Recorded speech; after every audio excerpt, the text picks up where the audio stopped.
Just a few hours ago, President Donald Trump signed an executive order creating a task force on missing and murdered Native American women. According to the National Crime Information Center, over 5,700 American Indian and Alaskan women, or Native women and girls, were reported missing as of 2016. But less than 120 of those cases were logged with the Department of Justice. The president's executive order will invest $1.5 million in hiring coordinators in 11 U.S. attorneys' offices, including here in Arizona. They'll work to better coordinate how law enforcement responds to violence against indigenous people, especially Native women. The plan will also allow tribal or local law enforcement to seek assistance from the FBI. Arizona is among several states working to learn more about missing and murdered Native American women and girls. Cronkite News reporter Anikka Abbit attended a hearing in Tuba City where a newly formed state committee is trying to address these tragedies and bring families some sense of closure. Over the past century, indigenous women all over North America have gone missing. Their disappearances and murders too often unsolved.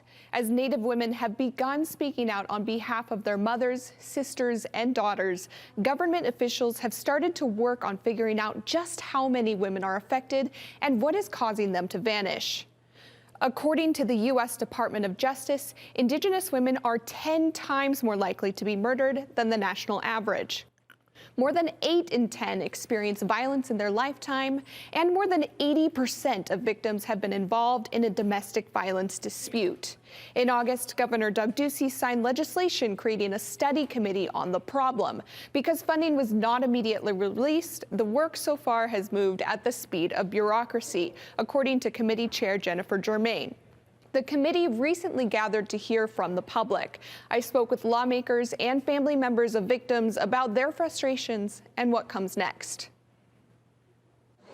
Lawmakers, tribal leaders, experts, and community members pack into a hotel conference room in Tuba City.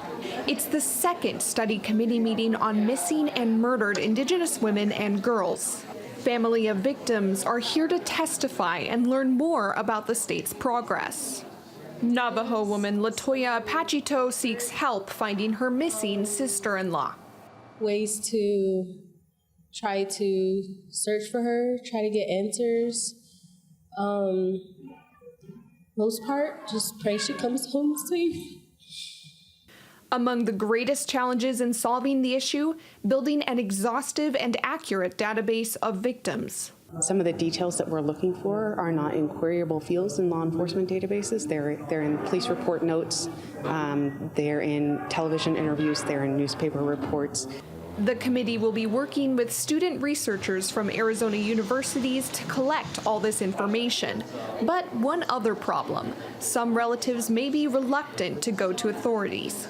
Many families choose not to report their missing relatives, partly because of a mistrust in law enforcement, but also partly because of jurisdictional issues. For example, bodies of found murdered women may not be recovered for several hours to even more than a day because of those jurisdictional issues. If women are reported missing, or if a woman calls the police for help, the closest police officer can be 3 hours away. Even when reports are filed, some families say updates are few and far between. Senator Jamesita Peshlakai, a Navajo woman from Cameron, is a relative of 3 murdered women. She is vice chair of the study committee and translated for Mary Kay James, a Navajo woman missing her granddaughter.